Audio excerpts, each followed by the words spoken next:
Hello everyone, so welcome back to my channel. Last video में आपने ढेर सारा प्यार दिया, उसके लिए thank you thank you thank you thank you so much. Okay, तो लास्ट चैप्टर में हमने केमिकल काइनेटिक्स का फर्स्ट पार्ट पढ़ा था और अब हम लोग सेकेंड पार्ट की तरफ आगे जा रहे हैं। Okay, so let's get started. Wait a second. Hmm okay. तो लास्ट चैप्टर में हमने रेट के बारे में पढ़ा था। हमने देखा था कि किस तरह से रेट ऑफ रिएक्शंस हम निकालते हैं और आज हम लोग जानेंगे उसका एक थोड़ा सा एक रिकैप भी लेंगे कि रेट ऑफ रिएक्शंस क्या होते हैं। लास्ट हमारे लेक्चर में हमने सेम ये बैलेंस इक्वेशन की थी, जिसमें जो अल्फा, एक second, I am so sorry. हाँ, यहाँ पे देख लीजिए। यहाँ पे जो अल्फा, बीटा, गामा और डेल्टा, ये सारी चीजें मैंने बताई थी, ये कोफिशिएंट होते हैं। तो किसी भी balance equation, rate of reaction अगर हमें निकालना है तो एक चीज याद रखिए, जो इक्वेशन हमेशा बैलेंस होनी चाहिए। अगर बैलेंस नहीं है तो रेट ऑफ रिएक्शन निकालने का कोई भी फायदा नहीं है। ठीक है? तो ये जो अल्फा, बीटा, गामा और ये डेल्टा होते हैं, हमेशा कोफिशिएंट होते हैं और रेट ऑफ रिएक्शन में हम इन्हें डिवाइड करते हैं। ये तो हमने लास्ट चैप्टर में जान लिया था। ठीक है? ओके। सो हम लोग जिस तरीके से बात कर रहे थे रेट ऑफ रिएक्शन क्या होता है, लास्ट वीडियो में मैंने आपको बताया था कि हम रेट ऑफ रिएक्शंस का देखें तो change in concentration upon time होता है। इसके इसकी यूनिट भी जानते हैं, पर यूनिट कैसे निकालते हैं आज हम ये देखेंगे उसके बारे में। चलिए ठीक है, तो शुरू करते हैं हम लोग यहाँ पे। रेट ऑफ रिएक्शंस को क्या कहते हैं? Change in concentration upon change in time कहते हैं। अब इसका यूनिट कैसे निकालते हैं? तो चलिए आइए देखते हैं।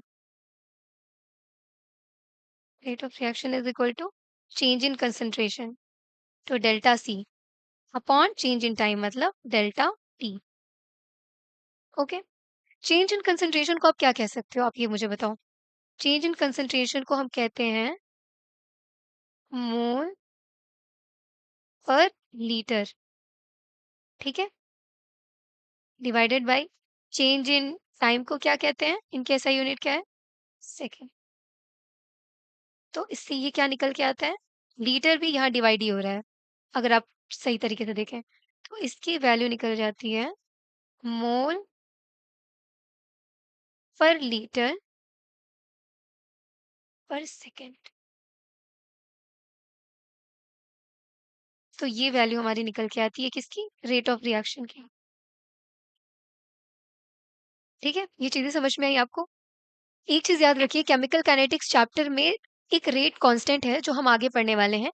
इनकी यूनिट, इन दोनों चीज में आपको कभी कंफ्यूज नहीं होना है। नीट पॉइंट ऑफ व्यू से एक क्वेश्चन ऐसे हिट होते ही होते हैं जिसमें आपको यूनिट के ही फेज में आपको आंसर पता चल जाएगा। ठीक है? और एग्जामिनर जो होता है यूनिट के ही सेंस में चीजों को घुमाने की कोशिश करता है।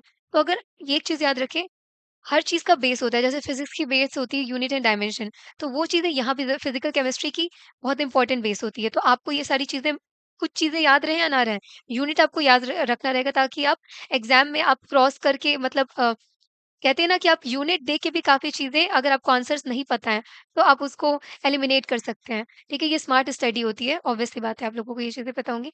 ठीक है? तो लास्ट चैप्टर में हमने आपको ये बताया था कि रिएक्टेंट क्योंकि वो डिक्रीज़ होता है, तो उसका साइन जो होता है नेगेटिव होता है। देखिए यहाँ पे हम देख रहे हैं, यहाँ पे नेगेटिव साइन है। ठीक है? और प्रोडक्ट इंक्रीज़ होता है तो यहाँ पे कुछ नहीं, मतलब पॉजिटिव ही होता है यहाँ पे। ठीक है? तो पॉजिटिव साइन है। ओके? सो ये सारी चीज़ें मैंने ऑलरेडी आपको बता दी थी। ये तो हो गई रेट ऑफ रिएक्शन की बात। पर क्या आपको पता है कि रेट ऑफ डिसअपीयरेंस और rate of appearance, for example अगर हम पूरे बैलेंस रिएक्शन की बात कर रहे हैं, पूरे बैलेंस्ड कंप्लीट, ओके, अगर ये हम लोग कंप्लीट रिएक्शंस, कंप्लीट बैलेंस चीज की बात करें, रेट ऑफ रिएक्शन, तो हमेशा कोफिशिएंट डिवाइड होता है। पर अगर हम किसी एक स्पीसीज के बारे में बात करें, जैसे कि यहाँ पे सारी चीजें, तो यहाँ मैं अगर पर्टिकुलरली ए के बारे में बात करूं या पर्टिकुलरली सी के बारे में बात करूं या बी के बारे में बात करूं, इसको कैसे निकालेंगे? जब भी ये होता है तो इसमें एक फर्क हो जाता है कि हम इसको कोफिशिएंट से डिवाइड नहीं करते हैं। ओके, रेट ऑफ रिएक्शन में हमें पता चल गया कि कोफिशिएंट से डिवाइडेड है। तो ऊपर वाली रिएक्शन जो कि ऑलरेडी दी हुई थी, तो आइए ऊपर जाके हम खुद केमिकल रिएक्शन ये ऑलरेडी देख लेते हैं। यहाँ क्या लिखा है? Alpha A plus beta B is equal to gamma C plus delta D. तो इस केमिकल रिएक्शन को हम नीचे लिख लेते हैं, ताकि हम लोग रेट ऑफ अपीयरेंस या फिर पर्टिकुलर स्पीसीज के बारे में कैसे रेट निकालते हैं उसको लिख सकें। एक सेकेंड,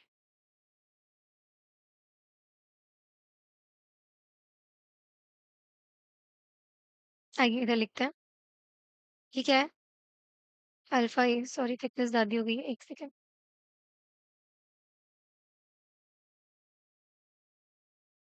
ओके, इधर लिखते हैं alpha A plus beta B equal to gamma C plus delta D. इसको हम इस तरीके से लिख सकते हैं। अगर हम बात करें पर्टिकुलर स्पीसीज ए के बारे में, अगर हम ए के बारे में बात करें यहाँ पे, और पर्टिकुलरली हम सिर्फ एक पूरी रेट ऑफ रिएक्शन के बारे में बात नहीं करें, हम सिर्फ रेट ए के बारे में बात करें, तो हम इसको कैसे लिखेंगे?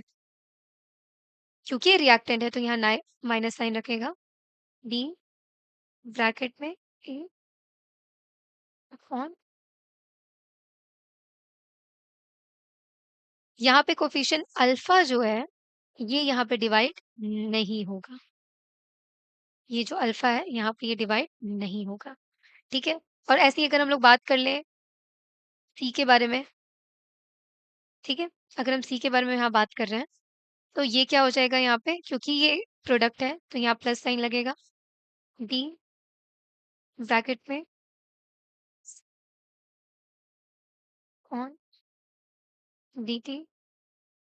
ओके, यहाँ पे हम कोफिशिएंट इसको डिवाइड नहीं करेंगे। तो ये चीज़ हमने सीख ली है कि अगर कोई बैलेंस इक्वेशन है और रेट ऑफ रिएक्शन निकालना है हमें, तो वहाँ पे कोफिशिएंट से डिवाइड होगा। पर अगर किसी पर्टिकुलर स्पीसीज के लिए चीज़ें निकालनी है, तो वहाँ कोफिशिएंट डिवाइड नहीं होने वाला है। ठीक है? सिंपल सा सोबर कॉन्सेप्ट है। आइए इसको डिफरेंशिएट करके एक टेबल से समझते हैं कि ये चीज़ें क्या होती हैं।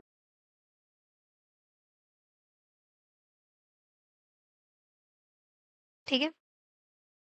हाँ, और एक चीज़ और याद रखिए, अगर वो प्रोडक्ट है, फॉर एग्ज़ाम्पल ऊपर वाले रिएक्शन में ए था, जो कन्वर्ट हो रहा था, ए और बी रिएक्ट करके कन्वर्ट हो रहे थे सी प्लस डी में, ठीक है? तो ये चीज़ें क्या है, सी भी हमारा प्रोडक्ट है और ए भी हमारा रिएक्टेंट है। तो आपको पता है कि समय के साथ जो ए बी है, जो रिएक्टेंट्स हैं, वो कम हो रहे हैं। उनको हम क्या बोलेंगे? जब भी रिएक्टेंट्स की बात होगी तो हम क्या कहेंगे? रेट ऑफ डिसअपियरेंस बोलेंगे उसको हम, क्योंकि रिएक्टेंट्स क्या हो रहे हैं, डिसअपियर हो रहे हैं समय के साथ, और प्रोडक्ट क्या हो रहे हैं, वो अपीयर हो रहे हैं। ठीक है, तो ये चीजें भी हम उसको ले सकते हैं। तो for example rate of reaction में यहाँ देखिए, एक सेकेंड, रेट ऑफ रिएक्शन में यहाँ देखिए, ये अल्फा से डिवाइड है, तो ये रेट ऑफ रिएक्शन है। और जब रेट ऑफ डिसअपियरेंस की बात कर रहे हैं तो यहाँ पे कोई कोफिशिएंट डिवाइडेड नहीं है। यहाँ rate of appearance of product की बात कर रहे हैं तो किसी भी तरह का कोई भी कोफिशिएंट डिवाइडेड नहीं है। तो फिर ये तरीके से आप देख लीजिए, रेट ऑफ डिसअपियरेंस, क्योंकि रिएक्टेंस की बात हो रही है तो हमेशा नेगेटिव होती है, और रेट ऑफ अपीयरेंस की बात हो रही है तो हमेशा पॉजिटिव होता है। आई थिंक ये क्लियर हो गया, बहुत अच्छे तरीके से मैंने एग्जांपल ले लिया है। तो आइए एक नीचे एग्जांपल है, उसको लेके हम पूरी तरीके से क्लियर हो जाएंगे कि रेट ऑफ रिएक्शंस कैसे निकालते हैं, और एक रेट ऑफ डिसअपियरेंस और rate of appearance of a particular species हम कैसे निकालते हैं। ठीक है, एक एग्जांपल लेंगे ताकि वो सारी सारी चीजें क्रिस्टल क्लियर हो जाएंगी आप लोगों को। Okay, so look here, example number 5 जो है, इसको हम कैसे निकालेंगे? ठीक है? यहाँ पे देखिए, इस रिएक्शन की बात कर रहे हैं। ठीक है? तो अगर इसका रेट ऑफ रिएक्शन निकालना है, तो सेम हमने लिखा है, यहाँ पे कोफिशिएंट n के बगल में कुछ नहीं है, तो इसको क्या मान लेंगे? 1 मान लेंगे। और H2 के बगल में क्या है? कोफिशिएंट क्या है? 3 है। और NH3 के बगल में क्या है? कोफिशिएंट 2 है। अब यहाँ पे देखिए, ये सेम चीज़ है, 1 यहाँ से डिवाइडेड है कोफिशिएंट की जगह पे, क्योंकि रेट ऑफ रिएक्शन की बात हो रही है। H2 का 3 डिवाइडेड है कोफिशिएंट, और NH3 का 2 डिवाइडेड है। पर अगर हम बात करें पर्टिकुलरली अपीयरेंस, अगर फॉर फॉर एग्जांपल हम बात करें rate of disappearance of H2, ठीक है, ये H2 क्या है, रिएक्टेंट है, तो ऑब्वियस सी बात है समय के साथ डिसअपीयरेंस हो रहा है। तो यहाँ पे देखिए H2 का कोफिशिएंट क्या है, 3 है, यहाँ पे आप देख सकते हो H2 का कोफिशिएंट 3 है, पर यहाँ डिवाइडेड नहीं है। अपीयरेंस ऑफ NH3 प्रोडक्ट है जो, उसका कोफिशिएंट 2 है, तो यहाँ से भी 2 डिवाइडेड नहीं है। तो आई थिंक ये क्लिस्टर क्लियर हो गया होगा कि मैं क्या आपको बताने की कोशिश कर रही हूँ। ठीक है, ओके, सो ढेर सारी थ्योरी हमने पढ़ ली है, अब हम बात करेंगे, कुछ न्यूमेरिकल सॉल्व करने वाले हैं। तो सबसे पहला न्यूमेरिकल जो हमारे स्क्रीन पे है, if rate of disappearance of H2, एक सेकेंड, ठीक है, if rate of disappearance of H2 is 2 into 10⁻³ mole litre inverse second inverse, तो यहाँ पे rate of appearance of HI हमें फाइंड करना है। तो सबसे पहले एक ऐसा रिएक्शन आप खुद बना लोगे, बैलेंस रिएक्शन। ठीक है, तो आइए सबसे पहले इसको रेट ऑफ रिएक्शन के फॉर्म में लिखते हैं। और ये याद रखिए, हमें हमेशा H2 और यहाँ पे HI के बारे में दिया है, तो हम इस I2 को यहाँ पे इस रिएक्शन में इसको इग्नोर कर सकते हैं। तो इस तरीके से इसको रेट ऑफ रिएक्शन की फॉर्म में लिखना है, तो किस तरीके से लिख सकते हैं हम लोग? यहाँ पे हम इसको लिख सकते हैं DH2 ब्रैकेट में अपॉन dt। क्योंकि ये रेट ऑफ रिएक्शन है, तो इसके कोएफिशिएंट से हम इसको यहाँ पे डिवाइड करने वाले हैं। तो ये H2 के बगल में कुछ नहीं है, तो मतलब क्या है? 1 है। क्योंकि ये रिएक्टेंट है, तो हमेशा यहाँ पे क्या लिखा है? माइनस लगेगा, इज़ इक्वल टू HI के बारे में बात करते हैं। D ऑफ HI ब्रैकेट में अपॉन dt, ठीक है? यहाँ पे उसका कोएफिशिएंट क्या है? 2 दिया है। तो हम यहाँ पे इसको ईज़िली 2 लिख देंगे। अब यहाँ पे ध्यान दीजिए, प्लस साइन ऑब्वियस सी बात है, ये ध्यान दीजिएगा। अब यहाँ पे दीजिए, ये इस चीज़ को हम क्या लिख सकते हैं? जब कोएफिशिएंट नहीं डिवाइड होता है, तो यही तो क्या कहलाता है? रेट ऑफ, क्योंकि ये प्रोडक्ट है, सॉरी रिएक्टेंट है, तो इसको हम क्या बोलेंगे? Rate of disappearance. तो क्या हम इसको ऐसे लिख सकते हैं कि नहीं लिख सकते हैं? Rate of disappearance of H2 upon 1 is equal to, यहाँ पे ये क्या लिखा है? HI, तो ये प्रोडक्ट है, तो हम इसको क्या लिख सकते हैं? Rate of appearance. ध्यान दीजिए इसको, rate of appearance of HI on 2। Question में पूछा क्या है? हमें rate of appearance of HI यही पूछा है। इसको क्या निकाल सकते हैं? सिंपल सा इसको हम इससे मल्टीप्लाई कर देंगे, ठीक है? तो rate of appearance of HI क्या हो जाएगा?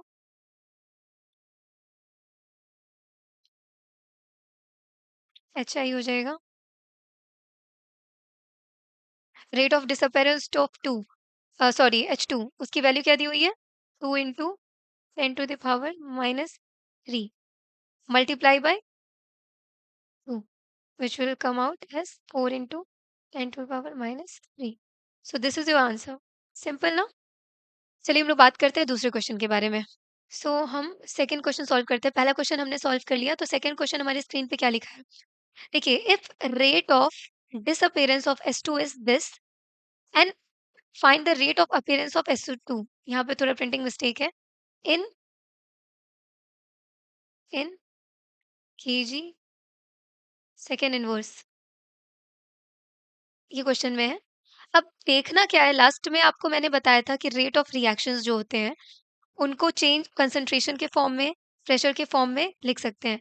और कंसंट्रेशन क्या होता है? मोल से लिंक्ड होता है, क्योंकि चेंज इन कंसंट्रेशन क्या होता है? मोल अपॉन लीटर, ठीक है? तो चेंज इन कंसंट्रेशन में मोल डिपेंडेंट है, तो हम रेट ऑफ रिएक्शंस को तीन तीन फॉर्म में कंपेयर कर सकते हैं। पहला क्या है? मोल्स, कंसंट्रेशंस और प्रेशर। पर हम इसको कभी मास के फॉर्म में नहीं कर सकते हैं। तो यहाँ क्योंकि ये मास के फॉर्म में दिया है, तो किसको क्या मुझे पहले मोल के फॉर्म में कन्वर्ट करना पड़ेगा, और क्योंकि क्वेश्चन में आंसर को मास के फॉर्म में लिखा है, तो वापस से हमें मोल से इसको मास के फॉर्म में कन्वर्ट करना होगा। थोड़ा कॉम्प्लिकेटेड लग रहा है ना? आओ धीरे धीरे सॉल्व करते हैं, सब चीजें हमारे साथ साथ क्लियर होती जाएंगी। Come on. ओके, सबसे पहले हम ये देख लेते हैं कि इसको पहले हम लोग इसका इस रिएक्शन को, जस्ट बिकॉज यहाँ पे SO2 के बारे में और SO3 के बारे में पूछा है, तो मैंने आपको पिछले वाले क्वेश्चन में क्या बताया कि अगर दो चीज के बारे में पूछा है, तो पहले इसका रिएक्शन निकाल लो। यहाँ O2 के बारे में पूछा नहीं, तो हम इसको एकदम इग्नोर कर देंगे, बिल्कुल जैसे कि उसने आपको कर दिया। ओके, तो सबसे पहले हम निकालते हैं ये चीजें। जिस तरीके से आप देख रहे हैं, SO2 को हम किस फॉर्म में लिख सकते हैं? ये तरीका है। इसके कोफिशिएंट को इसे डिवाइड करेंगे और SO3 का कोफिशिएंट इधर डिवाइड करेंगे। यहाँ माइनस और प्लस साइन लगाना हमेशा कभी भूलिएगा नहीं, ठीक है? अब देखते क्या है, ये केजी में, तो सबसे पहले इसको हम मोल के फॉर्म में रख देंगे, ठीक है? इसको हम लोग इजी कैलकुलेशन के लिए इसको हम किलो मोल के फॉर्म में लिखेंगे। तो क्या हो जाएगा? इसको मोल के फॉर्म में कन्वर्ट करना होगा, तो क्या लिखाएंगे हम? 3 into 2 into 10 to the power minus 3 upon, यहाँ पे SO2 की मोलर मास कितनी हो जाती है? 64। If you'll calculate it, it will come out to be like 5 into 10 to the power minus 5. Okay, समझ आ गया? अब यहाँ पे ध्यान दीजिए। अब हम इस तरीके से इस चीज को कैसे लिख सकते हैं? Rate of reaction, rate of reaction ROR कैसे लिख सकते हैं हम? Change in moles of SO2 divided by change in time is equal to D mole of SO2 divided by dt। ठीक है, कोफिशिएंट इसका मल्टीप्लाई कर देते हैं, इसका ये 2 है, इज इक्वल टू, यहाँ माइनस का साइन मत लगाना भूलना आप मेरी तरह हमेशा। यहाँ पे क्या हो जाएगा, D of moles of SO3 divided by dt। और इसका SO3 का कोफिशिएंट भी क्या है, 2 है। ठीक है, अब इसकी वैल्यू हमने ऊपर निकाल ली है, विच इज 5 इंटू 10⁻⁻5। तो चलिए आइए इसको वैल्यू को पुट कर देते हैं। ये हो जाएगा तुम्हारा 5 into 10⁻⁻5 divided by 2 is equal to, हमें ये निकालना है, पर ये तो मोल्स के फॉर्म में हो जाएगा। यहाँ से हम इसको जब यहाँ ये जो 2 यहाँ से मल्टीप्लाई होगा इधर जाएगा, तो ये दोनों एक दूसरे से कैंसिल आउट हो जाएंगे। तो ये जो वैल्यू आई है वो मोल्स के फॉर्म में आई है।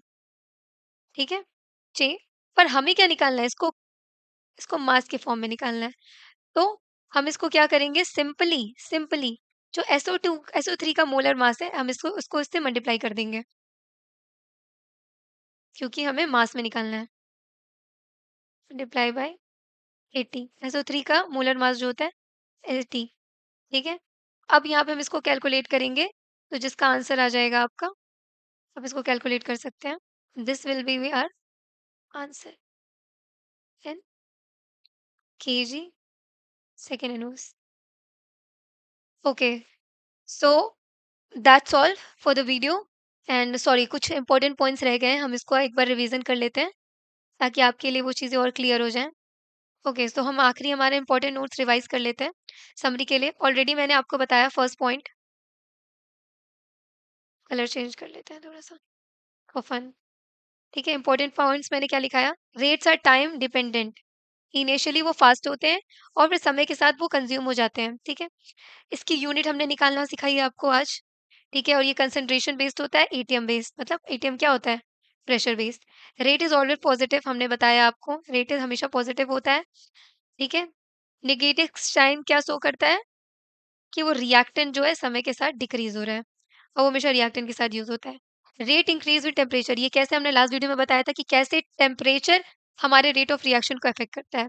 Okay, so I think that's all for the video. Thank you so much. अगर आप लास्ट तक बने हो तो प्लीज़ मेरे चैनल को सब्सक्राइब कर लो, और आपको कोई भी अगर डाउट रहा हो या फिर आप कोई रिकमेंडेशन देना चाहो मेरे पढ़ाने को लेके, तो please you can comment down and I keep that in consideration. So okay, thank you so much. And please, जैसा आपने लास्ट वीडियो में मुझे प्यार दिखाया, इस वीडियो में भी ढेर सारा प्यार दो, ताकि हम आगे वन शॉट लेक्चर्स भी लाएंगे, ताकि और चीज़ें क्लिस्टर क्लियर हो सके। Thank you so much.